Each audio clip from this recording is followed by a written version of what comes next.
FDA is highlighting the risk of life-threatening infections in patients treated with Raptiva, or eculizumab. Raptiva is an immunosuppressant that's approved as a once-a-week injection to treat certain adult patients with moderate to severe plaque psoriasis. FDA has received reports of serious infections in patients treated with Raptiva, in some cases leading to hospitalization and even death. A new boxed warning will highlight the risk of bacterial sepsis, viral meningitis, invasive fungal disease, progressive multifocal leukoencephalopathy, and other opportunistic infections.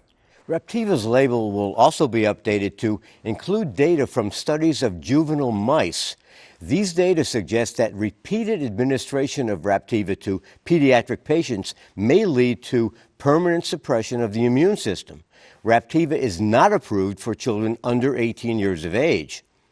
Prescribers should carefully evaluate the risk-benefit profile of Raptiva for patients who may be more susceptible to these risks. Before starting Raptiva, make sure patients are up to date on their vaccinations. During therapy, don't vaccinate patients with live or live-attenuated vaccines.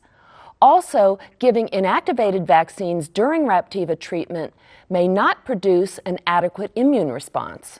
Patients should be taught to recognize the signs and symptoms of serious infections, as well as neurological disorders, anemia, thrombocytopenia, or the worsening of their psoriasis. If any of these signs appear, they should be told to seek immediate medical attention. FDA is requiring Raptiva's manufacturer to submit a risk evaluation and mitigation strategy, which will include a medication guide for patients.